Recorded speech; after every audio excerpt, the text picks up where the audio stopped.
పరివర్తన గురించి మనం నేర్చుకున్నాం.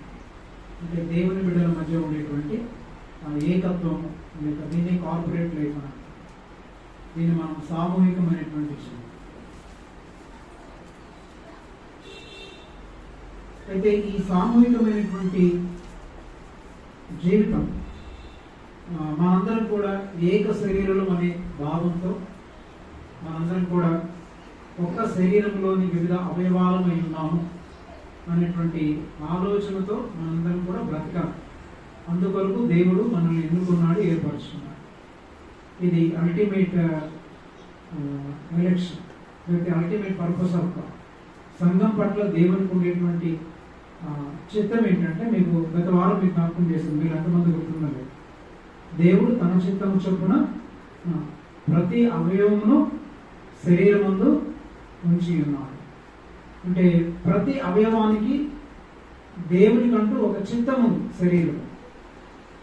మరి మీలో ఎంతమంది ఆ మాటల్ని మీరు ప్రార్థన చేశారు నాకు తెలియదు. మనం జనరల్గా అలవాటు అయిపోయినటువంటి ప్రార్థన చేసుకుంటూ వెళ్ళిపోతున్నాము. లేదా మన ప్రోగ్రామ్ కూడా ఏంటంటే ఒక మెకానికల్గా అలా వెళ్ళిపోతుంది. అంటే ఈ రోజుల్లో ఉండేటువంటి క్రిస్టియానిటీ గురించి నేను సోరెన్ కిర్కెగార్డ్ అనేటువంటి భక్తులు చెప్పినటువంటి మాటల్ని ఎన్ఐడిలో చెప్పాను, మీకు కూడా జ్ఞాపకం చేస్తున్నాను. అంటే ప్రస్తుత క్రైస్తవ్యం ఎలా మారిందంటే, ఆ భక్తుడు రినైసాన్స్ అనేటువంటి ఒక బుక్లో రాస్తారు.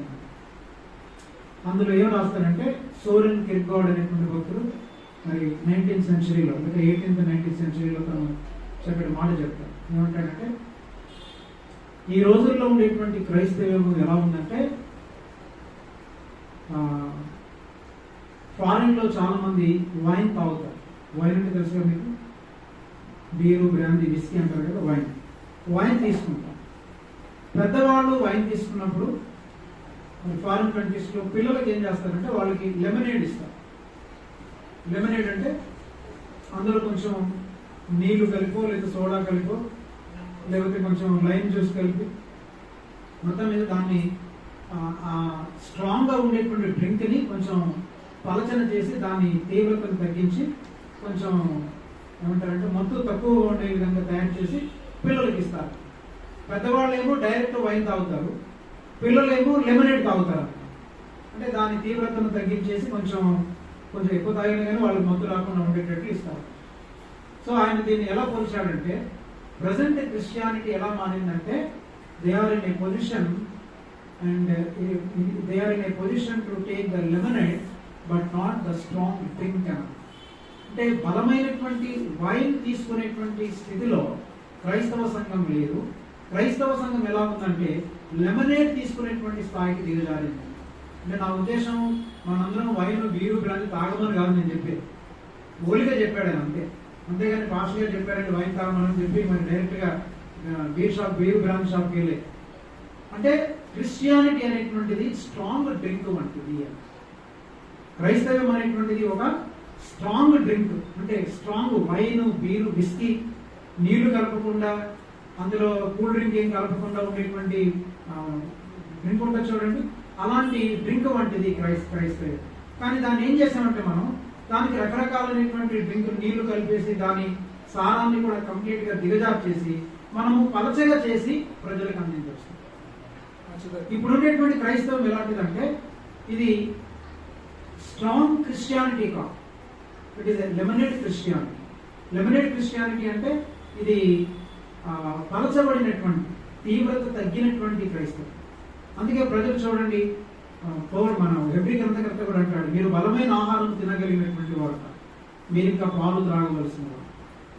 అంటే ఈ క్రైస్తవం ఇంకా ఎలా మారిందనంటే, వీళ్ళు దేవుని యొక్క వాక్యాన్ని, సువార్తను మనం అంత పలచగా చేసాం. మనం సువార్త యొక్క తీవ్రతని బాగా తగ్గించేసాం, చాలా డైల్యూట్ చేసి పడేసాం. ఎంత డైల్యూట్ చేసామంటే, ఈ లోకాన్ని మనం వెంబడించడానికి అనుకూలంగా ఉండేటట్లు సువార్తను మార్చేస్తున్నాం. అంటే మీరు లోకాన్ని వెంబడించండి, లోకంలో మీరు ధనవంతులు గొప్పవాళ్ళు అవుతూ ఉండండి. లోకాన్ని వెంబడించండి, లోకంలో ధనవంతులు గొప్పవాళ్ళు అవుతూ ఉండండి. అట్ ద సేమ్ టైం మీరు ప్రార్థనలు కూడా చేసుకోండి అని. కానీ యేసుప్రభు అంటే అది కుదరదు అంట. ఒకడు లోకమును, ఒకడు స్త్రీని, దేవుని సేవింపనేరు. అందుకని మన ప్రీచింగ్స్, మన ఇంటర్ప్రిటేషన్స్, మన వ్యాఖ్యానాలు, బైబిల్ వ్యాఖ్యానాలు, బైబిల్ బోధలు, చాలా వ్రాయబడినటువంటి పుస్తకాలు సైతం, చాలా ప్రార్థనలు, అర్థమవుతుందా? చాలా ప్రార్థనలు, అనేకమైనటువంటి ప్రార్థనలు కూడా మీరు గమనించారు. చాలా ప్రార్థనలు, చాలా పుస్తకాలు, రాయబడినటువంటి పుస్తకాలు, చాలా ప్రసంగాలు, అర్థమవుతాయి. ఇవన్నింటినీ కూడా మీరు గమనించగలిగితే ఇవన్నీ lemonade preaching, lemonade prayers and lemonade books పుస్తకాలు. ఈ లెమనేడ్ పుస్తకాలే మనకి ఎక్కడ చూస్తే కానీ అవే కనబడుతున్నాయి. అర్థమవుతుంది? లెమనేడ్ పుస్తకాలే కనబడుతుంది. ఎందుకని మనకి స్ట్రాంగ్ డ్రింక్ తాగేటువంటి స్థాయిలో లేము మనం. లేకపోతే ఇచ్చినా కానీ మనకి అది ఎక్కదు, సోకదన్నమాట. ఈ స్ట్రాంగ్ డ్రింక్ ఇస్తే ఇక్కడ వీళ్ళు స్ట్రాంగ్ డ్రింక్ ఇస్తున్నారు కాబట్టి ఈ మందిరం మానేసి ఇంకో మందిరానికి వెళ్దాం. ఎందుకంటే మిగతా వాళ్ళందరూ కూడా మీకు లెమనేడ్ని లెమనేడ్నే సర్వ్ చేస్తున్నారు. స్ట్రాంగ్ వైన్ని ఎవరు సర్వ్ చేయట్లేదు. అందుకని ఆ కిర్కెన్గార్డ్ అనేటువంటి ఆ భక్తుడు అంటాడు, సోరెన్ కిర్కెగార్డ్ ఏమంటాడంటే, ఆయన ఇంకొక మాట అంటాడు, new testament Christianity of the new testament gospel అది ఎలాంటిది అంటే దాన్ని అర్థం చేసుకొని దాన్ని పాటించడానికి మనం ప్రయత్నం చేస్తుంటే దేవుడు డై ఐదర్ దేవుడు డై ఆర్ దేవుడు లూజ్ దేర్ మైండ్స్ అన్నమాట. అంటే వాళ్ళు ఈ సువార్తను విన్నప్పుడు చచ్చిపోవాలట, లేకపోతే వాళ్ళ మతి స్థిమితాన్ని కోల్పోవాలట. ఇలాంటి సువార్త మతి స్థిమితం పోగొట్టే సువార్త ఇది. కొంతమంది అంటుంటారు కదా, బుర్ర పాడైపోయింది అని అంటారు కదా. బుర్ర పాడైపోయిందండి, అసలు మైండ్ గ్లోయింగ్ గా ఉందండి అని అంటారు. అది ఏదో అయిపోతున్నట్టు అనిపిస్తుంది అని అంటారు. అందుకని ఈ సువార్తను ఏం చేశామంటే మైండ్ గ్లోయింగ్, లేకపోతే బుర్ర పాడైపోతుంది, ఇంత కఠినంగా ఉంది కాబట్టి ఇలాంటి సువార్తను కనుక మనం చెప్తే ప్రజలు రారు. కాబట్టి చాలా మంది బోధకులు ఏం చేశారంటే, చాలా మంది బోధకులు ప్రసంగాలని లెమనేడ్ గా మార్చారు. అంటే దాని తీవ్రతని తగ్గించి చాలా నీళ్ళు కలిపారు. ఇంత వైన్ కలిపి ఉంటే ఆ వైన్ లో ఒక గ్లాసు తెచ్చేపడి నీళ్లు కలిపేస్తున్నారు. అది అందరికి ఇస్తుంటే ఎలా ఉంది, బాగానే ఉంది. కానీ అందులో మైండ్ కొంచెం షుగర్ కోటింగ్ వేసేసి, షుగర్ కలిపేసి బాగా తిప్పేసి, నాలాంటి ఇంకెక్కువ షుగర్ వేసి తింటే హ్యాపీగా ఉంటుంది. ఫుల్గా తాగుతుంటే సూపర్ ఉందండి డ్రింక్ అని అనుకోండి. ఇక్కడ మంచి తీపి దొరుకుతుంది కాబట్టి అందరు ఇక్కడికి వస్తుంటారు. మీకు అర్థం? అందుకని లెమనేడ్ ఇస్తున్నారు కాబట్టి వాళ్ళ సంఘాలు అభివృద్ధి చెందుతున్నాయి, స్ట్రక్చర్స్ పెరుగుతున్నాయి, ప్రజలు వస్తున్నారు. ఎందుకంటే ప్రజలకి కావాల్సింది లెమనేడే కావాలి తప్ప వాళ్ళకి స్ట్రాంగ్ డ్రింక్ అవసరం లేదు. దట్ ఈస్ ఎ క్రిస్టియానిటీ ఈ రోజుల్లో ఉండేటువంటి క్రైస్తవం. అందుకని ఈ రోజుల్లో ఉండేటువంటి క్రైస్తవం ఇంకెలాంటిదంటే, ఈ క్రైస్తవ్యము శిష్యత్వపు క్రైస్తవ్యము కాదు.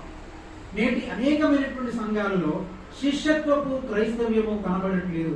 అంటే శిష్యులుగా మార్చబడుతున్నటువంటి క్రైస్తవ్యంలో లేము మనం. ఇప్పుడు మీరు 190 చెప్పండి, శిష్యులుగా మార్చబడేటువంటి క్రైస్తవ్యంలో మీరున్నారా? గుండెల మీద చేసుకున్నాను చెప్పండి. Nobody is in the Christianity of discipleship. Everybody wants to individualistic lifestyles. ప్రతి వాళ్ళకు కూడా ఎవరి జీవితాలు వాళ్ళు జీవిస్తూ ఏమంటే అందులో మనం స్ట్రాంగ్ డ్రింక్ ఇస్తే మనం దాన్ని పుచ్చుకోలేని స్థితి. వీళ్ళందరూ కూడా ఇది త్రాగలేరు, లేకపోతే ఇంత బలమైన సువార్త ప్రకటిస్తే వాళ్ళు పారిపోతారేమో, రాలేమో అని చెప్పేసి బోధకులు కూడా దాని తీవ్రతను తగ్గించి ఆశీర్వాదపు బోధనలు చేస్తున్నారు. అందుకంటారు మీ దుఃఖ దినములు సమాప్తం అవుతుంది కాక అంటే చాలా మంది వస్తారు. కన్నీరంతా తుడుచూరు అనేసరికి నీ భూ సంబంధమైనటువంటి కన్నీళ్లు దేనికి? నీవి లోకాన్ని వెంటాడుచున్నందువలన వచ్చిన కన్నీళ్లు, ఆ కన్నీళ్లను తుడచడానికి యేసుప్రభు ఇక్కడ లేడు. యేసుక్రీస్తు ప్రభు ఈ భూలోకానికి వచ్చింది దేనికంటే భూ సంబంధమైన ఆశీర్వాదాలు ఇవ్వడానికి కాదు, మనకి పర సంబంధమైన ప్రతి ఆశీర్వాదాలు ఇవ్వడానికి వచ్చింది. అందుకని ఈ strong drink is not being served in most of the churches. Lemonade is served. అంత తీవ్రత తగ్గించారు. ఆ లోకంలో వెదగాలనుకుంటున్నావు, నీకు ప్రార్థన చేస్తాను, పర్వాలేదు, అంతా ఉండొచ్చు, అటు ఉండొచ్చు, ఇటు ఉండొచ్చు, రెండు పడవల మీద కాళ్ళు వేయచ్చు. అప్పుడు దేవుని శరీని సేవించడు.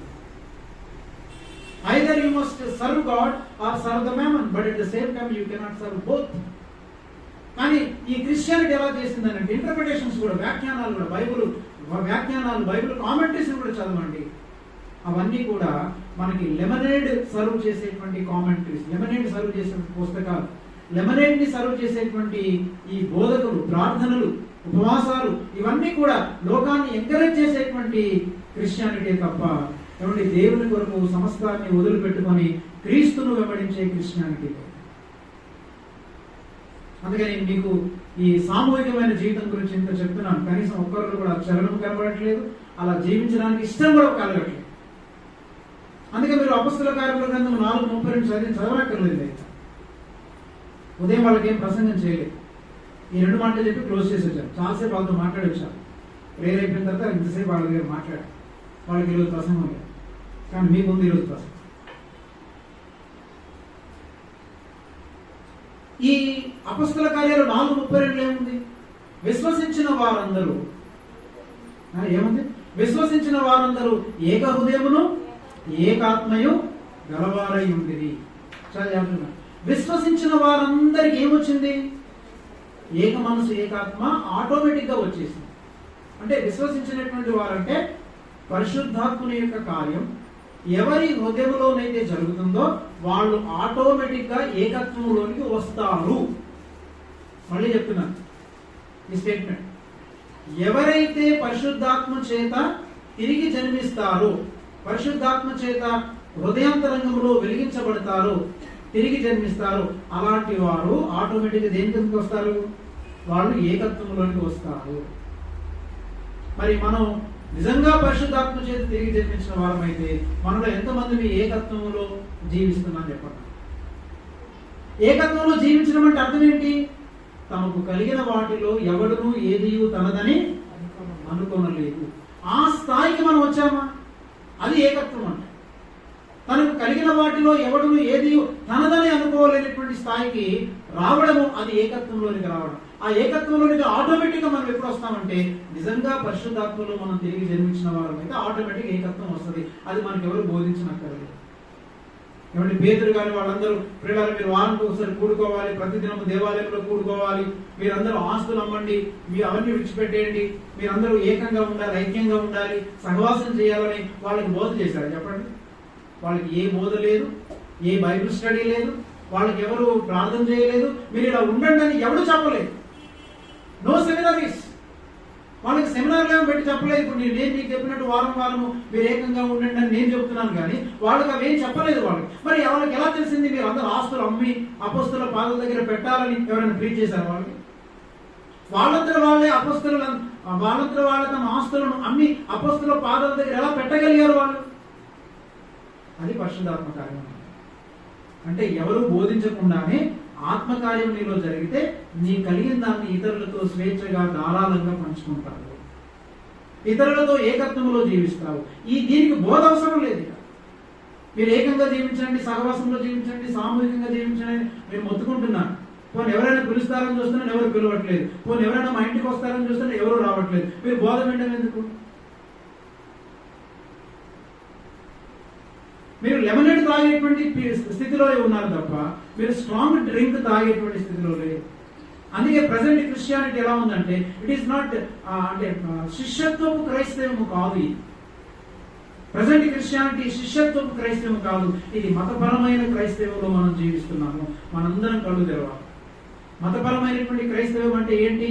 ఆచార సంబంధమైన క్రైస్తవం. వారానికి ఒకసారి వెళ్ళడము, మన కానుకలు ఏదంటే ఇవ్వడము, ఏమంటే అందరితో వచ్చినప్పుడు praise Lord brother, praise Lord sister అని చెప్పేసి మనల్ని మనం తప్పుకొని వారమంతా మన కొరకు, లోకం కోసము, మన భవిష్యత్తు కొరకు మనం జీవించే జీవన విధానం. ఇది ఆచార సంబంధమైన మతపరమైన క్రైస్తవంలో జీవిస్తున్నాం. కానీ మనము శిష్యత్వపు క్రైస్తవంలో జీవించాలి. శిష్యత్వపు క్రైస్తవం ఏంటంటే ఒకరితో ఒకరు ఏకత్వం కలిగి, ఏమండి ఒకరి దగ్గర ఒకరు కూర్చొని మరి రోజుల తరబడి, గంటల తరబడి వాళ్ళు దేవుని యొక్క వాక్యాన్ని పంచుకుంటారు, జీవితాలను పంచుకుంటారు. ఇప్పుడు హోలీ కమ్యూనియన్లో పాల్గొంటాం మనం. కమ్యూనియన్ అంటే అర్థం ఏంటి చెప్పండి? What is the meaning of communion? Communion అనగానే రొట్టె తినేసి ద్రాక్షరసం తీసేసుకోవడం అనుకుంటున్నారు. కొంతమంది నాకు రొట్టె అందలేదు అని అంటే రొట్టె అందలేదు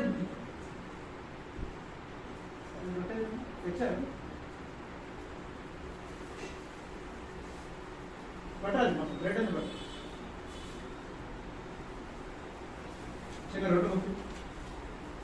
చిన్న రొట్టె ఎంత ఈజీగా ఇచ్చాడు చిన్న రొట్టె. ఇప్పుడు ఈ అమ్మాయికి ఇచ్చాను చిన్న ముఖ్యం చిన్నది మెళ్ళలో చేయను సార్ ఎంత సులువు ఇచ్చేసింది చిన్న ముక్క. ఒకరు అందలేదు అనుకోండి మీకు అది తీసుకోండి తీసుకోండి తీసుకోండి ఓ అసలు ఎంతో త్యాగం చేసినట్టు నాకు నాకు లేకపోయినా పర్లేదు తర్వాత తీసుకోండి మీరు తీసుకోండి. ఈ తుప్పాసి రొట్టె ముక్క ఇచ్చినంత సులువుగా నీ చేయని ఇవ్వగలవు నాకు ఇవ్వలేదు. నేను కూడా ఇవ్వలేను కానీ నేను ఇవ్వగలను. అంటే నా దగ్గర ఏం లేదు కాబట్టి బంగారం ఏం లేదు కాబట్టి ఉంటే మాత్రం కష్టంగా చెప్పాను కదా. నా దగ్గర ఒక ఉంగరం ఉండేది బంగారం మాస్టర్ గారు పెట్టి చెప్పాను. నాకు బాగా అర్థమైన రోజుల్లో 10 సంవత్సరాల క్రితం చెప్పాను. ఈ ఉంగరం నాకు దేవుడు బాగా అర్థమయ్యాడు. ఈ ఉంగరం ఏ సంద బాక్స్ వేస్తానో ఎవరికి ఇస్తాను నాకు తెలియదు అన్న. అవి బాబాయ్ నేను పెట్టానని బాబు నాది నాకు ఇచ్చేసిన ఆవిడ ఇష్టం ఎవరిని చేసుకోవాలి.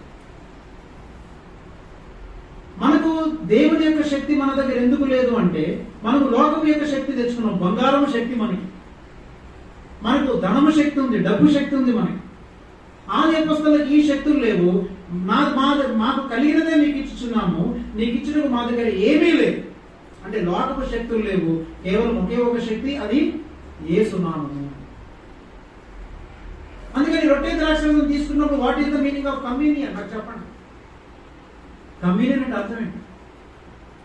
హోలీ కమ్యూనియన్ అనగానే రొట్టె ద్రాక్షరసం తీసుకుని వెళ్ళిపోవడం అనుకుంటున్నారా? అది కాదు. హోలీ కమ్యూనియన్ అంటే అందులో మొట్టమొదటిగా మనము వారందరూ ఒకే పాత్రలోనిది త్రాగిరి, ఒకే శరీరములోనిది వారందరూ పంచుకున్నారు. ఒకే రొట్టెని తిన్నారు వాళ్ళు. అలాగే ఒకే పాత్ర నుండి పానం చేశారు. అంటే దాని అర్థం ఏంటంటే నేను రొట్టెలు మీకు ఇస్తున్నప్పుడు లేక ఒకరితో ఒకరు మీరు రొట్టెలు పంచుకుంటున్నప్పుడు దాని అర్థం ఏంటి తెలుసా? అర్థం ఏంటంటే నంబర్ 1 అర్థం ఏంటంటే కమ్యూనియన్లో అసలు కమ్యూనియన్ అనేటువంటి మాటకు అర్థం ఏంటంటే sharing the life with one another. అంటే మన జీవాన్ని, నాలో ఉన్న జీవాన్ని ఒకరితో ఒకరు మనం పంచుకోవడము, అది కమ్యూనియన్. హోలీ కమ్యూనియన్, పరిశుద్ధమైన బల్ల. అంటే నా జీవితాన్ని నేను నీతో పంచుకోవాలి. నేను రొట్టెనే మాత్రమే కాదు, ద్రాక్షరసాన్ని మాత్రమే కాదు, ఇది గుర్తు అంతే. అంటే ఇందులో ఉన్న నిగూఢమైన అర్థం ఏంటంటే నాలో ఉన్న జీవము, నాలో ఉన్న ఆశీర్వాదాలు, దేవుడు నాకు ఇచ్చిన ఆశీర్వాదాలని నేను నీతో పంచుకుంటున్నాను. అలా ఎవరైతే వారికి దేవుడిచ్చిన ఆశీర్వాదాలని ఒకరితో ఒకరు పంచుకుంటారో అలాంటి వారు కమ్యూనియన్ తీసుకోవడంలో అర్థం ఉంది. అది నంబర్ 1. నంబర్ 2 ఏంటంటే ఎందుకు ఇలా పంచుకోవాలనంటే బిలాంగింగ్నెస్ ఉంది ఇందులో. బిలాంగింగ్నెస్ అంటే నేను నీకు చెందిన వాడను, నీవు నాకు చెందిన వాడవు. అంటే మనం ఒక రిలేషన్షిప్ ఉంది. ఏంటి? దేనికి చెందిన వాడవు? నువ్వు నా సహోదరుడివి, నేను నీ సహోదరుడిని. ఇప్పుడు పిల్లలు చూడండి, వీళ్ళు ఎవరంటే మా అబ్బాయి అని అంటారు, ఈ అమ్మాయి ఎవరంటే మా అమ్మాయి అంటారు. అంటే అక్కడ ఏం తెలియజేస్తున్నాం మనం? మా అప్పుడు బిలాంగింగ్నెస్ అంటే నా స్వంతం, నాకు చెందింది. అలాగనే దేవుని బిడ్డలైన మనందరం కూడా ఒకరికి ఒకరు చెందిన వారము. దేని బట్టి? క్రీస్తు రక్తాన్ని బట్టి ఒకరికి ఒకరు మనము చెందిన వారం అనేటువంటి ఆ భావంతో తీసుకోవాలి. రెండవది ఏంటంటే నాకుండేటువంటి ఆశీర్వాదాన్ని నేను ఇతరులతో పంచుకోవాలి. అట్లాగన్నాడు ఆయన రాకడ, ఆయన వచ్చేంత వరకు ఆయన మరణమును గురించి మీరు ప్రచురము చేయండి అన్నారు. ప్రచురం చేయడం అంటే నోటితో వాక్యాలు చెప్పడం కాదు. ఇలాంటి జీవితము జీవిస్తూ మీ జీవితాల ద్వారా ఇలాంటి సువార్తని మీరు ఇతరులకు ప్రకటించండి. ప్రకటించడం అంటే మీరు ఇలాంటి జీవితం జీవిస్తుంటే ఆ జీవించే జీవితమే ఆయన మరణమును గురించి ప్రచురించడము. అలాంటి ప్రచురణ జరుగుతుందా చెప్పండి? అందుకని వారు ఏకత్వంలోనికి ఎలా వచ్చారు? పరిశుద్ధాత్ముని చేత. ఎప్పుడైతే వాళ్ళు తిరిగి జన్మించారో, అందుకని గుర్తుపెట్టుకోండి, పరిశుద్ధాత్ముని చేత ఎవరైతే నిజంగా తిరిగి జన్మిస్తారో వాళ్ళు ఆటోమేటిక్ గా ఎవ్వరి బోధన అవసరం లేదు. వారు ఏకత్వములోనికి, ఏక మనసు, ఏక తాత్పర్యము, ఏక హృదయము కలిగి జీవిస్తారు వాళ్ళు. మనకి ఇది రావట్లేదంటే అర్థం ఏంటి?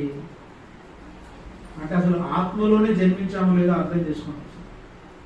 కొంతమంది ఆత్మలో తిరిగి జన్మించారు కరెక్టే, కానీ మాల్ ఫార్మ్డ్ అనమాట వాళ్ళు. అంటే సరిగా పుట్టలేదు వాళ్ళు. కుంటూరులో, చెవిటూరులో, గుంటూరు, అందుకని కలవలేకపోతున్నారు వాళ్ళు.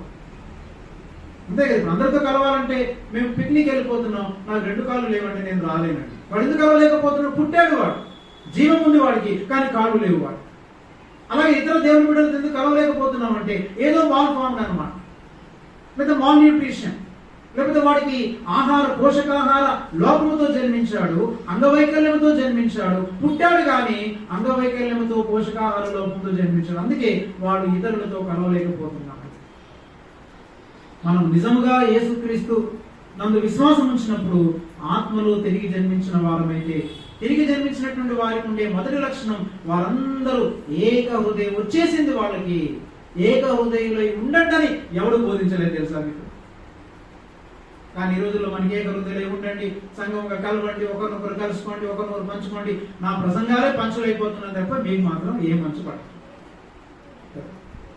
ఆ సూపర్ చెప్పారండి, చాలా బాగుందండి. సరే ఇలా బ్రతకాల బ్రదర్, మాట్లాడదు, కబుర్లు చెప్పకుండా బ్రతికి చూపించండి మీరు. అందుకని మనకి ఈ జీవితం లేదు. అంత మాత్రం కాదు, వారు ఏక హృదయులైనప్పుడు ఏం చేశారు? తమకు కలిగిన వాటిలో ఎవడును ఏది తనదని అనుకోలేదు. ఇది కూడా ఎవరు బోధించారు చెప్పండి? వాళ్ళకి ఎవరు బోధించాలా? ఎందుకు అనుకోలేకపోయారు? ఎందుకంటే మాకు తెలియదు. పరిశుద్ధాత్ముడు నీ హృదయంలో పనిచేస్తే ఇలాంటి ఆలోచనలు వస్తాయండి, ఇలాంటి జీవితం వస్తుంది. పరిశుద్ధాత్ముడు నిజంగా ఉంటే ఆయన కామ్గా ఉండడు, అది గుర్తుపెట్టు. ఆయన ఉంటే ఇలాంటిది ఖచ్చితంగా జరుగుతుంది, అంతే, జరిగి తీరాల్సిందే. There is no other option. ఒకవేళ తెలియకపోయినా పరిశుద్ధాత్ముడు ఇంకొకరి ద్వారా ఓన్లీ మనం అంటే అంత అజ్ఞానంలో ఉన్నాం కాబట్టి కొన్నిసార్లు చెప్పించవచ్చు, కానీ ఒక్కసారిగా మనకి బలుపు వెలిగిపోవాలి. కానీ మనం ఎంత బోధించినా కానీ బలుపులు వెలగట్లేదంటే అసలు నిజంగా పుట్టారా లేదా అనుమానం వస్తుంది. మనలో ఎంతమంది తిరిగి జన్మించారని అనుమానం వస్తుంది. అందుకని మతాచార సంబంధమైన క్రైస్తవ్యంలో మనం జీవిస్తూ అప్పుడప్పుడు వచ్చి కలుసుకొని వెళ్ళిపోతున్నాం, కానీ శిష్యత్వపు క్రైస్తవం క్రింద మనం జీవించట్లేదు. ఆది అపొస్తలుల కాలంలో ఉండేటువంటి ఆ క్రైస్తవం కంప్లీట్ గా పోయింది. ఎందుకంటే ఈ క్రైస్తవం లెమనేడ్ క్రైస్తవం అయిపోయింది. బలమైన ఆహారం ఇస్తే వాళ్ళు తీసుకోలేదు, గట్టిగా వాక్యం చెప్తే ఉండలేదు, గద్దిస్తే ఉండలేదు. ఎందుకంటే సంఘాలు ఎక్కువైపోయినాయి కాబట్టి కాకపోతే ఇంకో సంఘం, ఇంకో భాష గారు, మాకు బోల్డ్ అన్ని అవకాశాలు ఉన్నాయి, వెళ్ళిపోతుంటారు. అందుకని మన ప్రీచింగ్ అలాగనే మారిపోయింది, మన బోధకులు అలాగనే లెమనేడ్ ఇస్తున్నారు, మన ఇంటర్ప్రిటేషన్స్, మన వ్యాఖ్యానాలు, మన వ్యాకరణాలు అన్నీ కూడా లెమనేడ్ జీవితాలే మనకి. అందుకే మనం చాలా బలహీనులుగా ఉన్నాము, ఆత్మలో బలంగా లేవు. మనం ఆచార సంబంధంగానే మనం కలుసుకుంటున్నాము. అందుకని ప్రోగ్రామ్ ఉంటేనే వస్తాం తప్ప ప్రోగ్రామ్ లేకపోతే చచ్చినా ఎవరికి ఫోన్ చేయమా, ఎవరితో మనకు సంబంధం లేదు. This is the individualistic life style. అందుకే యేసుక్రీస్తు ప్రభు భూలోకానికి ఎందుకు వచ్చాడంటే మనలను ఈ ఇండివిజువలిస్టిక్ లైఫ్ స్టైల్స్ నుంచి విమోచించడానికి వచ్చాడు. ఎందుకనంటే దేవునిలోనే ఏకత్వం అనేది ఉంది. అందుకని త్రిత్వం యొక్క నమూనా ఏంటంటే తండ్రి, కుమార, పరిశుద్ధాత్మ మధ్య ఏముంది? ఏకత్వం ఉన్నట్లు. అందుకంటాడు యోహాను సువార్త 17:20 ఏమంటాడు? చదవండి. యోహాను సువార్త 17:20 చదవండి. యోహాను సువార్త 17:20 ఉన్నలాగున వారును ఏమన్నాడు? నీయందు నేనును నాయందు నీవును మనము ఏకమై ఉన్నలాగున వారి కొరకు మాత్రం. ఏదో మిస్టేక్ వచ్చిన పోయింది. చదువు, మళ్ళీ చదువు, పర్వాలేదు.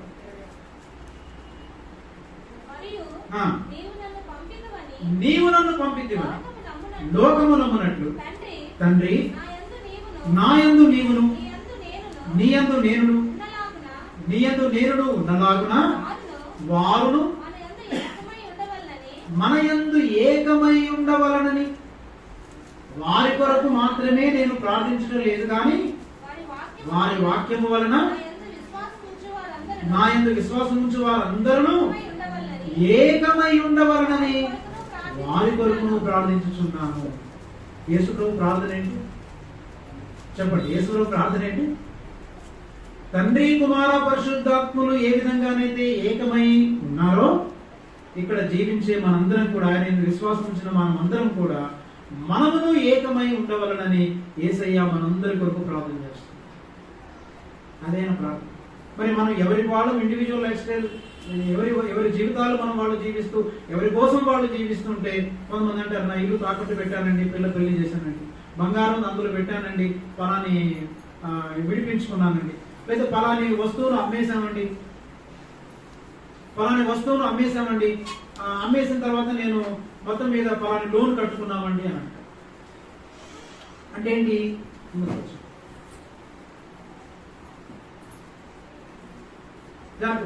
కొంతమంది ఏమంటారంటే డబ్బులు లేనటువంటి వాడు ఏదో నేను ఫలాని ఏమంటారు బంగారం తాకట్టు పెట్టేసి లేకపోతే ఆ ఇల్లు కొందామంట, లేదా బండి కొందామంట, లేకపోతే ఫలాని ఇల్లు అమ్మేసి మా పిల్లలు పెళ్లి చేసామన్నట.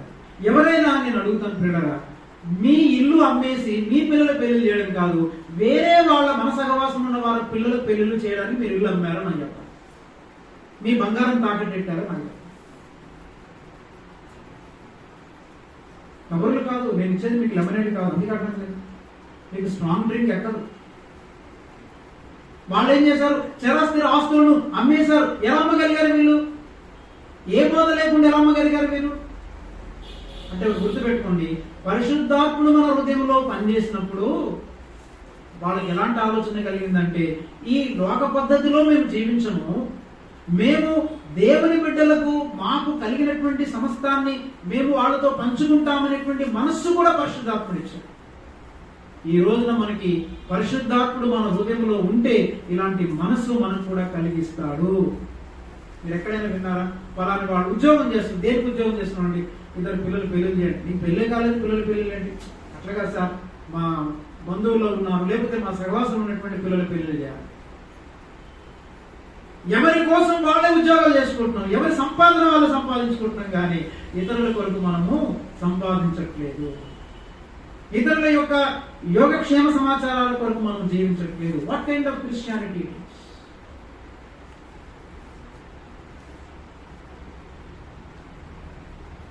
మనం అందుకంటే ఈ సువార్తను అదే థామస్ లినాకర్ అనేటువంటి ఒక ఆయన 16th సెంచరీలో ఒక మాట చెప్పారు.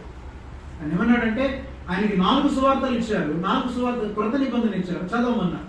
క్రొత్త నిబంధనలు 4 సువార్తలు చదివాడు. ఆయన 4 సువార్తలు చదివిన తర్వాత ఒక కామెంట్ చేశాడు థామస్ లినాకర్. ఆయన ఒక హ్యూమనిస్ట్, అంటే మానవతావాది. ఆయనకి యేసుప్రభువు అంటే తెలియదు, కానీ సువార్తలు చదివాడు. 4 సువార్తలు పూర్తిగా చదివి ఒక కన్క్లూజివ్ స్టేట్మెంట్ చేశాడు. ఏమన్నాడు తెలుసా? Either these are not gospels, either these are not the gospels, or we are not the Christians. Either these are not the gospels, or we are the Christians, or we are not the Christians. అంటే ఇవి సువార్తలన్నీ చదివంటున్నాడు, ఇవి సువార్తలన్నా కాకపోయి ఉండాలి, లేకపోతే మనం క్రైస్తవులమన్నా కాకపోయి ఉండాలి. ఇవి సువార్తలైతే మన బ్రతుకులు ఇట్లా ఉండవు. మనం నిజంగా క్రైస్తవులమైతే మనము ఈ విధమైన జీవితం జీవిస్తున్నామంటే అసలు సువార్తలే కావు. అంటే సువార్తకి మనకి సింకింగ్ లేదు. సువార్త ఏం చెప్తుందో దానికి తగిన జీవితం మనకు లేదు. అందుకనండి సమస్తమును విడిచిపెట్టి ప్రభువును వెంబడించమంటే లేదండి, ఇది కొద్ది మందికేనండి, పాస్టర్లకు మాత్రమే అన్ని వదులుకోవాలండి, విషయాలాగా బతకాలండి, మన మాత్రం ఉద్యోగాలు చేసుకుని సంపాదించుకొని మేళ్ల మీద మేళ్లు కట్టేసి మనం అందరూ సుఖంగా బ్రతకొచ్చండి, అది కేవలము పురోహితుల కొరకు పాస్టర్ల కొరకు మాత్రమే అనుకుంటున్నారు. No nonsense it is. Yesu ప్రభు ఎవడైనను నన్ను వెంబడింపగోరిన ఎడల వాడు తన సిలువనెత్తుకొని తన ప్రాణమును తాను ఉపేక్షించుకొని నన్ను వెంబడించాల్సిందే. It is not for few people, but this commandment is, this request and this invitation is for everyone. This invitation is for everyone who wants to follow Jesus Christ. But how many people are interested to follow the Lord by forsaking themselves, by forsaking the world, by rejecting the world, by rejecting the sin, and by denying themselves, తమను తాము ఉపేక్షించుకొని పాపాన్ని తిరస్కరించి లోకాన్ని విడిచిపెట్టి ప్రభువును వెంబడించడానికి ఎంతమంది సిద్ధంగా ఉన్నారు? అందుకే సోరెన్ కీర్కెగార్డ్ అంటాడు, వామ్మో మనం either we can die or we lose our minds. ఈ సువార్తను వింటే మనకి బుర్ర పాడైపోతుంది. అసలు మనకి ఏం బుర్ర పాడవట్లేదు, వింటున్నా నవ్వుకుంటూ వెళ్ళిపోతున్నా హ్యాపీగా. అంటే అర్థం ఏంటి? మీరు లెమనేడ్ తాగారు, మత్తుగా ఉండేటువంటి మంది ఇచ్చుంటే మీరు గిరగిర తిరిగి ఇక్కడ పడతారు. మీరు నిజంగా సువార్తని నిజమైనటువంటి వైన్ లాంటి స్ట్రాంగ్ సువార్తని, ఒరిజినల్ సువార్తని కనుక మీరు వింటే మీకు తెలియకుండానే ఏమవుతారో తెలుసా? మీకు తెలియకుండానే మీరు కళ్ళు తిరిగి కళ్ళు బయలు కమ్మి కింద పడిపోతారు. మనకు అది ఏం జరగట్లేదు. ఇవి వచ్చినటువంటి ఈవెంట్ సార్ తాగుతాం. ఈ వాక్యం విన్నా చాలా బాగుందండి, సూపర్ ఉందండి, ఇలా ఉందండి, లేదా ఇలా చెప్తే బాగుంటుంది, అలా నాకు సలహాలు ఇవ్వదు ఎవరు. మీరు జీవించే జీవితాన్ని బట్టి నేను మిమ్మల్ని చూసి నేర్చుకుంటాను. నేను ప్రతిరోజు కళ్ళు తిరిగి పడి, రాత్రి కళ్ళు తిరిగి పడిపోయాను. నేను కళ్ళు తిరిగి పడిపోయి నిజంగా పడిపోయాను అనుకున్నారు మీరు. రాత్రి అంతా కళ్ళు తిరిగి పడిపోయాను నేను. తెల్లారవారు నేను అసలు ప్రసంగం, అందుకని ఎన్నిటిలో ప్రసంగం చేయలేదు అసలు. అక్కడ వాళ్ళకి నో మెసేజ్. ఏం చెప్తాం?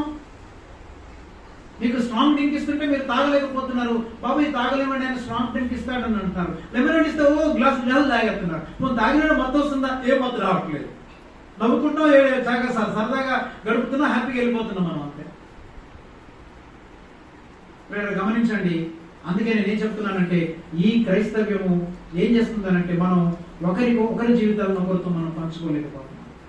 తనలో ఎవడును తనదని అనుకోలేదు, ఊరికి వెళ్ళారు, అమ్మేసి తీసుకొచ్చారట. అదేంటి? వాళ్ళ పిల్లల గురించి ఏంటి, వాళ్ళ భవిష్యత్తు గురించి ఏంటి, ఏం ఆలోచించలేదేంటి? ఆత్మలో జన్మించే వ్యక్తికి ఆలోచన రావు. అంటే పరిశుద్ధాత్ముని నిజంగా పొందిన వ్యక్తులకు మాత్రమే ఇలాంటి పనులు చేయగలరు. ఇంకెవడు చేయలేడు. అమ్మ ఎవడు ఆస్తులు అమ్మలేడు, ఎవడు ఇతరుల కొరకు జీవించలేడు. కేవలము పరిశుద్ధాత్మ కార్యము జరిగితే తప్ప, పరిశుద్ధాత్ముడు నీ హృదయంలో ఆ కార్యం చేస్తే తప్ప ఎవడు అలాంటి పని చేయలేడు. ప్రపంచంలో ఏ మానవుడు చేయలేడు. అది క్రైస్తవ్యానికి ఇతర అన్ని జనులకు ఉండేటువంటి తేడా. అది నిజమైనటువంటి పరిశుద్ధత, అది నిజమైనటువంటి ప్రత్యేకత. క్రిస్టియానిటీ యొక్క ప్రత్యేకత ఏంటంటే, we sell away everything for the sake of others. అది మనం నేర్చుకోలేదు. అందుకని చాలా రోజుల క్రితం, అంటే ఇదే డిసెంబర్ కాదు, నవంబర్ 31వ తారీఖు 2020 31వ తారీఖు ప్రభు నాకు వర్తమానం ఇచ్చింది. ఆ వర్తమానం ఏంటంటే, ఇవంతా చెప్పనులేండి, ముగించేస్తున్నా. ఒక 2 మాటలే జస్ట్ మీకు జ్ఞాపకం చేసి ముగిస్తుంది, అయిపోయిన ప్రసంగం. అప్పుడు ఇచ్చిన ప్రసంగం పేరేంటంటే బార్డర్ లైన్ క్రిస్టియన్స్ అని. వీళ్ళందరూ కూడా ఏకత్వము, ఏక మనసు కలిగి జీవించలేకపోతున్నారంటే, what kind of Christian they are borderline Christian. అంటే వాళ్ళు తెలుగులో చెప్పాలంటే సరిహద్దు క్రైస్తవులు, సరిదిద్దబడని క్రైస్తవులు, సమర్థించుకునే క్రైస్తవులు. వాళ్ళు సరిహద్దు క్రైస్తవులు. చాలా మంది సరిహద్దులోనే జీవిస్తుంటారు. వాళ్ళు సంఘం లోపలికి రారు. లోపలికంటే ఫిజికల్ గా వస్తారు కానీ యాక్చువల్ గా ఆ ఫెలోషిప్ లోనికి, ఆ ఏకత్వంలోనికి రానటువంటి వాళ్ళు వీళ్ళు బార్డర్ లైన్ క్రిస్టియన్స్ అని అన్నాడు. అట్లాంటి వాళ్ళు దాదాపు 14 మందిని జ్ఞాపకం చేశారు బైబిల్లో. అందులో ఒకటి ఏంటంటే దేవా ఇహలోకమును ప్రేమించి వాడు నన్ను విడిచిపోయేను. 2 తిమోతి 4:10 చదవండి. మొట్టమొదటి వ్యక్తి దేవా గురించి చెప్తున్నాడు ఇక్కడ పౌలు. తిమోతికి రాసిన 2వ పత్రిక 4:10 చెప్తున్నాడు. దేవా ఇహలోకమును స్నేహించి నన్ను విడిచి తెస్సలోనికకు వెళ్ళను. చాలు. దేవా ఏం చేశాడు? నన్ను విడిచిపెట్టి వెళ్ళిపోయాడు. పౌలు అంతటి గొప్ప భక్తుడిని విడిచిపెట్టి వెళ్ళిపోయాడు. అయితే ఈ దేవా ఎవరు అంటే, ఫిలమోను పత్రిక 1:23-24 చూడండి. ఫిలమోను పత్రిక 1:23-24 క్రీస్తు యేసునందు నా తోడి ఖైదీనైన ఎపఫ్రా, నా జత పని వారైన మార్కు, అరిస్తార్కు, దేమా, లూకా వందనములు చెప్పుచున్నారు. చాలు. ఇక్కడ ఏమన్నాడు? నా జత పని వారైన 4 పేర్లు చెప్పంటాడు. అందులో దేమా కూడా ఉన్నాడు. ఈ దేమాకి చాలా ధీమా ఎక్కువ. ఎంత ధీమా? పర్లేదులే, పౌరుగారితో ఉంటే ఉన్నాం కానీ అంత ఏదో పైకి మనం సువార్త సేవ చేస్తున్నాడు, కలుసుకుంటాం అని అనుకున్నాడు. అంటే పౌలు గారికి మాత్రం దేమా నా జత పనివాడు అని గ్రహించాడు. నమ్మకస్తుడు, నాతో కలిసి పని చేస్తున్నాడని పౌలు గారు మోసపోయాడు. కానీ దేమా బయటికి మాత్రం జత పనివాడిగా ఉన్నాడు, కానీ తన హృదయంలో మాత్రం లోకాన్ని ప్రేమిస్తున్నాడు, లోకం వెంట పరిగెత్తాలనుకున్నాడు. ఏదో ఒక రోజు టైం వచ్చినప్పుడు పౌలుని విడిచిపెట్టాడు, ప్రభు పరిచర్యను విడిచిపెట్టాడు, లోకం వెనకాల పరిగెత్తాడు. వీడు బార్డర్ లైన్ క్రిస్టియన్. ఈ రోజుల్లో చాలా మంది దేమాలు కూడా మన సంఘంలో ఉన్నారు.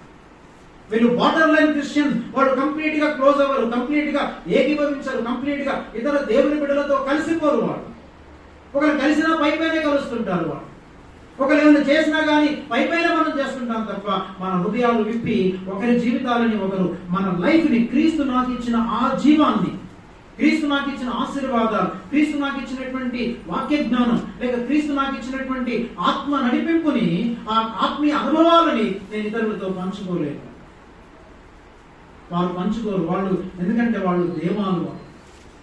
ఇహలోకమును స్నేహించి పారిపోయారు. అదండి పౌలు గారి యొక్క జత పనివాడిగా ఉంటున్నటువంటి దేమా విడిచిపెట్టగలడా? యేసు విడిచిపెట్టగలడు అంటే వీడు అనుకున్నాడు, మిగతా వాళ్ళందరూ అనుకున్నారు దేమా చాలా పౌలుగారితో తిరుగుతున్నాడు అంటే, ఎంత గొప్ప భక్తులతో తిరుగుతున్నాడంటే అని అనుకుని ఉంటారు వాళ్ళు. కానీ చివరికి దేమా ఈ లోకాన్ని విడిచిపెట్టి పౌలును విడిచిపెట్టి లోకాన్ని వెంబడించాడు.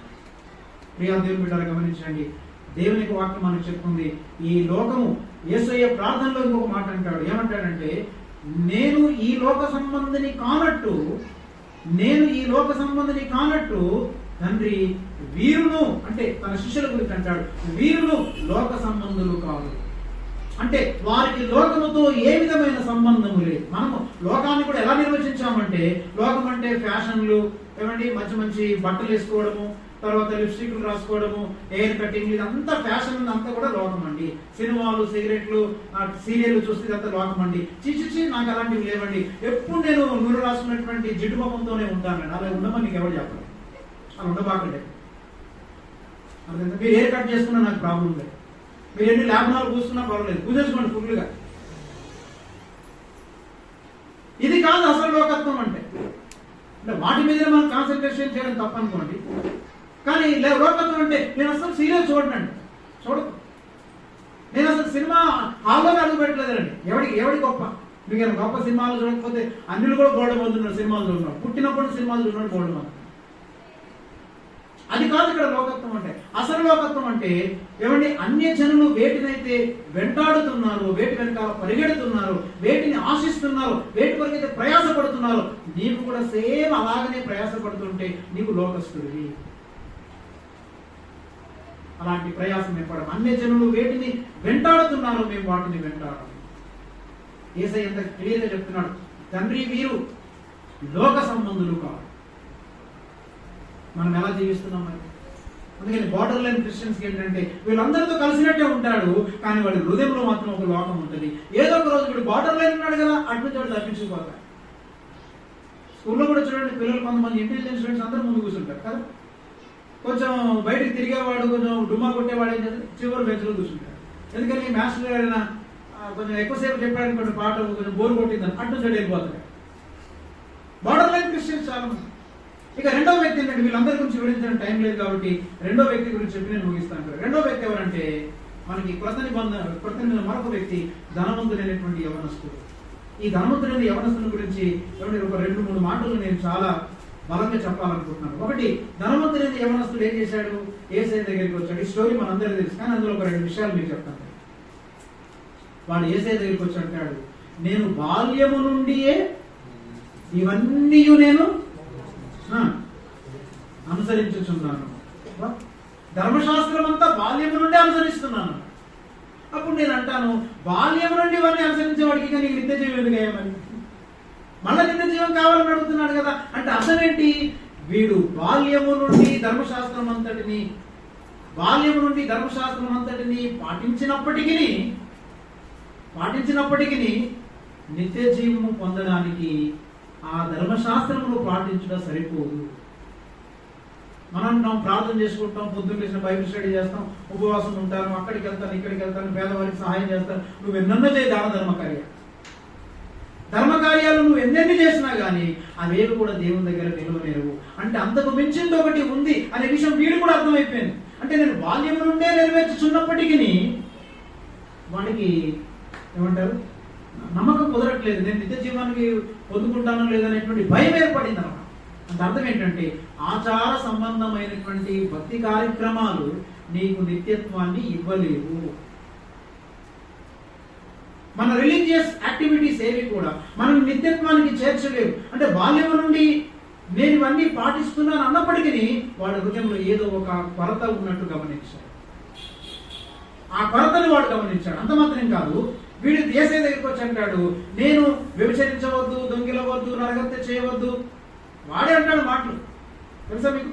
అంటే మన టైం లేదు కాబట్టి చదివించట్లేదు. ఆ మాటలు చెప్పి వ్యభిచరించవద్దు, దొంగిలించవద్దు, అబద్ధం ఆడకూడదు అనేటువంటి ఉన్నాయి కదా, అవన్నీ నేను పాటిస్తున్నాను అన్నాడు.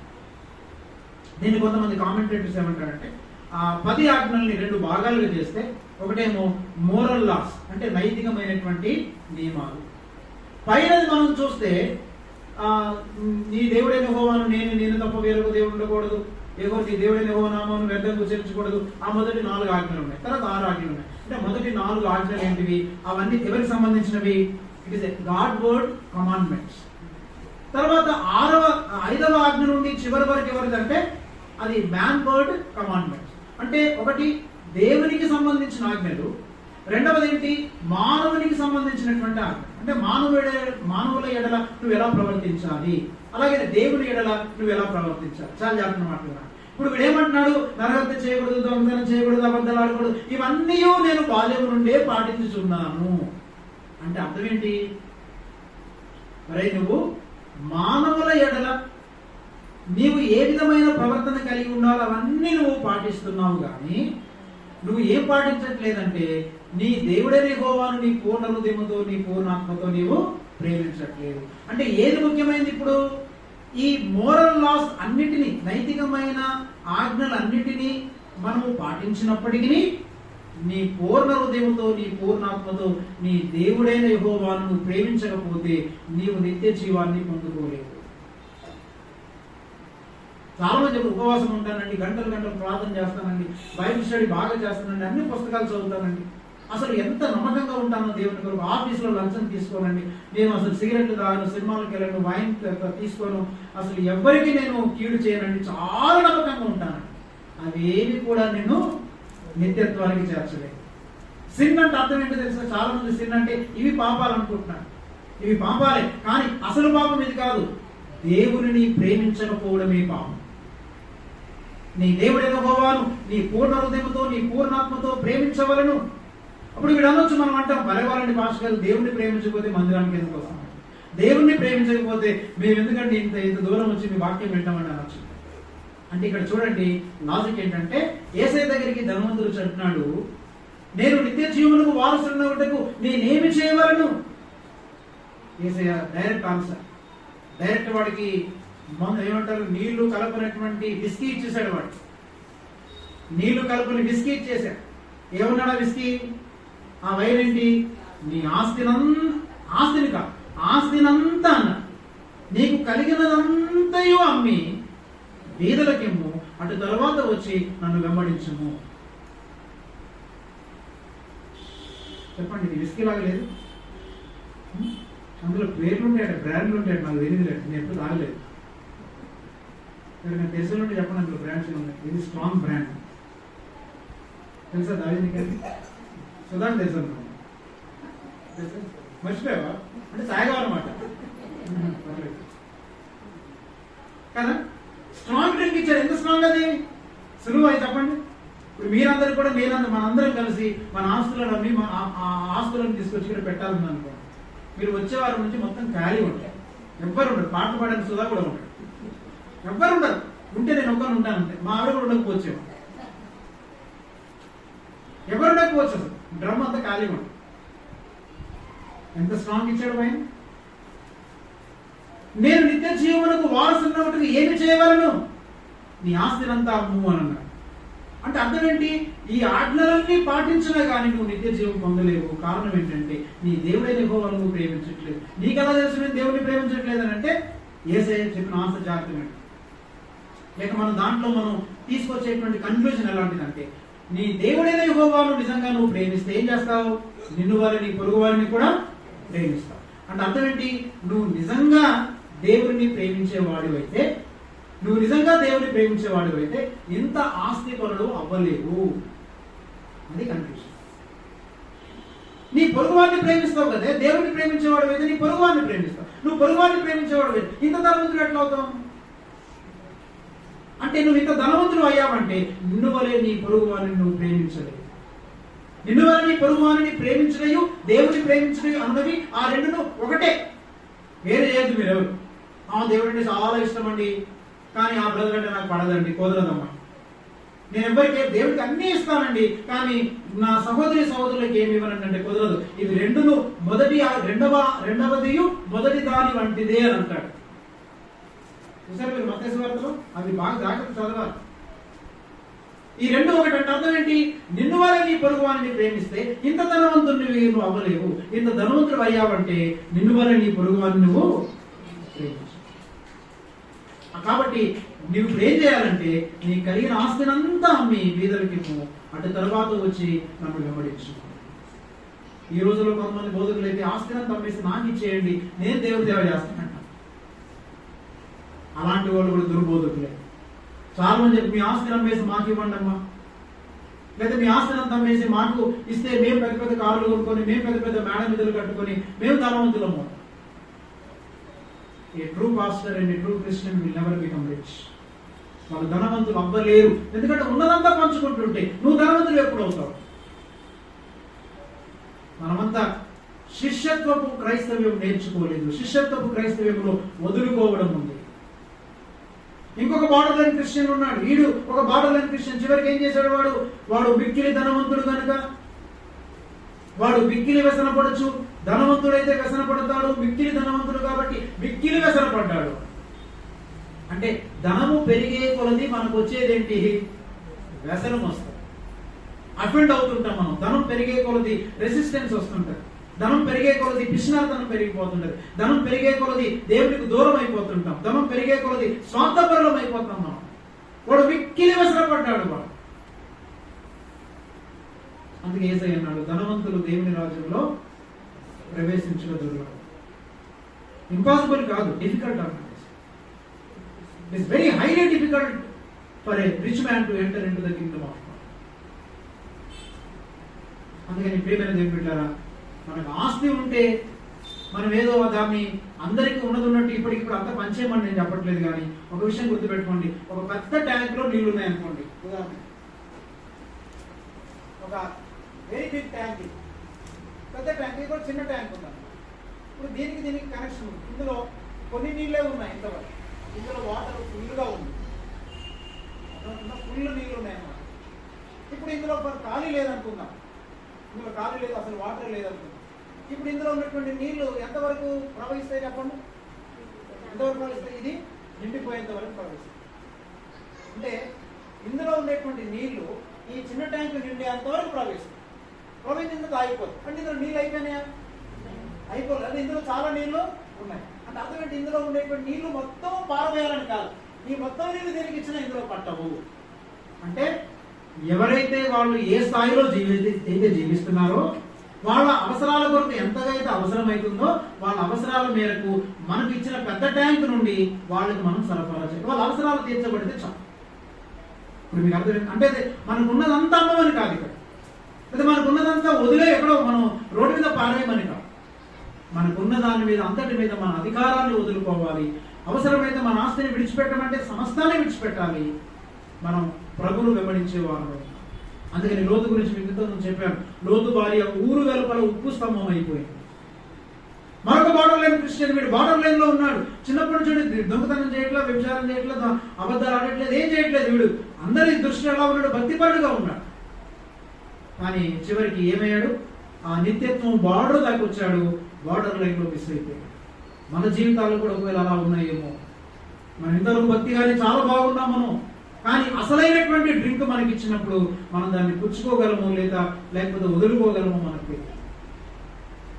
అలాగే లోతు యొక్క భార్య ఏం చేసింది? చివరి దాకా వచ్చి ఉప్పు స్తంభం అయిపోయింది. లోతు కూడా ఆ సొదొమ గొమొర్రా పట్టణాలతో పాటు మరి నాశనం అవ్వాల్సింది. మొత్తం మీద దేవుని కృపను బట్టి బ్రతికించబడ్డాడు.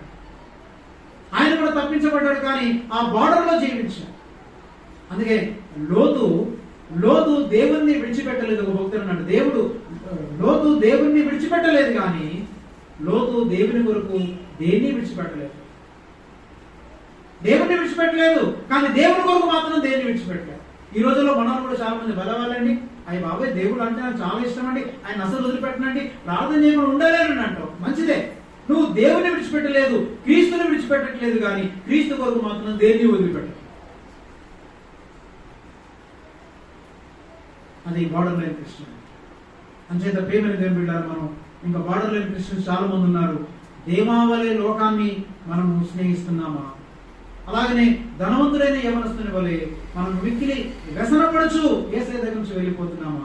అలాగే లోతు భార్య ఊరు వెలుపల ఉప్పు స్తంభం అయినట్టు మనం కూడా దేవుని విడిచిపెట్టట్లేదు, బైబిల్ని విడిచిపెట్టట్లేదు, సహవాసాన్ని విడిచిపెట్టట్లేదు. కానీ సహవాసం కొరకు దేన్ని విడిచిపెట్టము, దేవుని కొరకు దేన్ని విడిచిపెట్టము, కానీ దేవుడు మాత్రం కావాలి. అందులోనే ఉంది దేర్ ఇస్ సెల్ఫ్ కాంట్రడిక్షన్.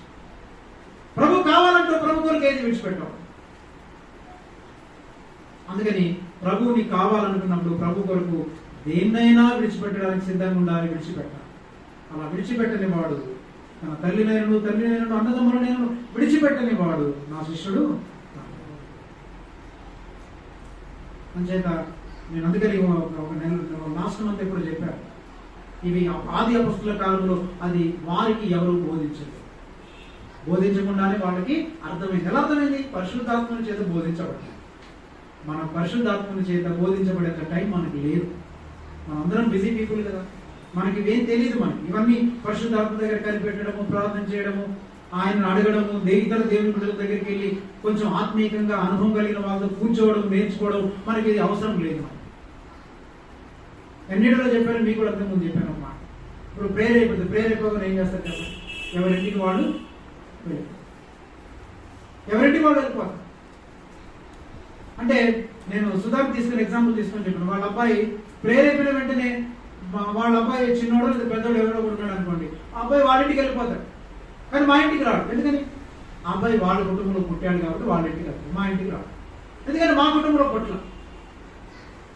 అంటే అర్థం ఏంటి? ఇప్పుడు ఆ అబ్బాయికి మీ నాన్న పేరు సుధాకర్ రెడ్డి, మీ నాన్న ఇలా ఉంటాడు, మీ అమ్మ ఇలా ఉంటుందని మనం వాడికి గంట సేపు బోధ చేయాలా?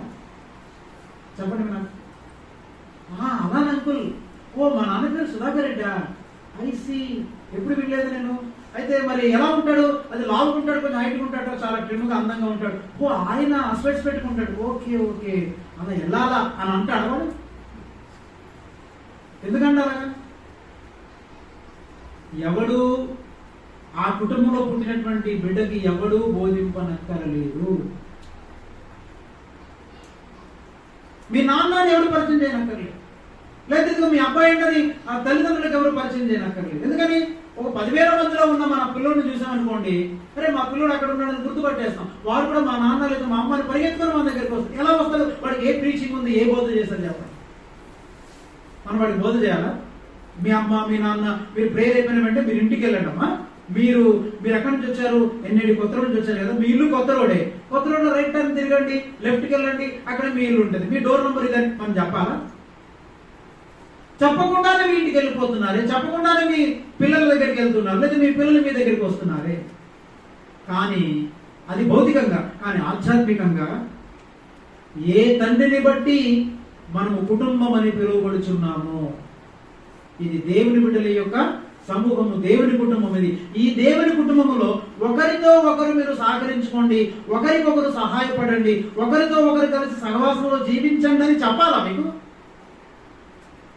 చెప్పాలండి. దీనికి మీ పిల్లల గురించి భౌతికంగా చెప్పనక్కర్లేదు, కానీ ఆధ్యాత్మికంగా ఇది కుటుంబం కదా. ఆ కుటుంబం కంటే ఈ కుటుంబం ఇంకా బలమైంది కదా. మరి దీనికి ఎందుకు చెప్పాల్సి వస్తుంది? కొన్ని చెప్పినా కానీ మనకు అర్థమవుతుందా? అర్థం కావట్లేదు. ఒకవేళ మీ పిల్లోడికి చెప్పి మీ అమ్మ అని చెప్పిన తర్వాత వాడు మా అమ్మ నేను వెళ్ళనండి అని చెప్పేసి మా అమ్మ అంతా విన్న తర్వాత వాడు వాళ్ళ అమ్మ దగ్గరికి వెళ్ళలేదు అనుకోండి, వాళ్ళ నాన్న దగ్గరికి వెళ్ళలేదు అనుకోండి. అంటే అర్థం ఏంటి? వెంటనే మనం వాడిని కౌన్సిలింగ్ తీసుకెళ్తాం. మా అబ్బాయి మా ఇంటికి రావట్లేదండి, మమ్మల్ని గుర్తుపట్టట్లేదండి, మధ్యమరకు వచ్చిందండి అని చెప్పేసి వాడికి ఎంతో మెడిసిన్ ఇప్పించేస్తాం. అయితే నేను కూడా మీకు మెడిసిన్ ఇప్పించాల్సిన పరిస్థితిలో ఉన్నాను.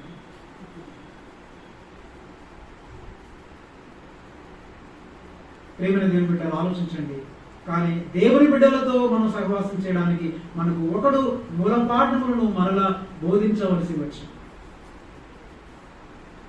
యాక్చువల్గా నిజంగా కనుక మనకెందుకు మరలా బోధించాల్సి వస్తుంది, ఎందుకు మీరు ఇలా జీవించండి అని చెప్పాల్సి వస్తుందని అంటే, జాగ్రత్తగా చెప్పినా కానీ మనం ఎందుకు జీవించలేకపోతున్నాం అంటే, మీరు దేవుని కుటుంబంలో ఒకవేళ జన్మించి ఉండకపోవచ్చు. మీ కుటుంబంలో మీరు పుట్టిన వారైతే మీ అమ్మ దగ్గరికి మీ నాన్నగారి దగ్గరికి పరిగెడతారు కదా. మరి ఈ కుటుంబంలో మీరు జన్మించిన వారైతే దేవుని కుటుంబంలో మీరు సభ్యులుగా, దేవుని కుటుంబంలో మీరు పుట్టిన వారైతే దేవుని కుటుంబంలో ఉన్న అన్నదమ్ములు అక్క చెల్లెలని దర్శించకుండా, వాళ్ళతో పంచుకోకుండా, వాళ్ళ దగ్గరికి వెళ్లకుండా మీరు ఉండలేరు. అందుకని ఈ బార్డర్ లైన్ క్రిస్టియానిటీ నుంచి మనం బయటకు వద్దాం. ఈ ఏకత్వము, ఏక మనస్సు కలిగి జీవించడానికి ప్రభు దగ్గర పశ్చాత్తాపడదాం. మనం అందరం ప్రార్థన చేసుకుందాం. ఒక నిమిషం మనం ప్రార్థన చేస్తాం.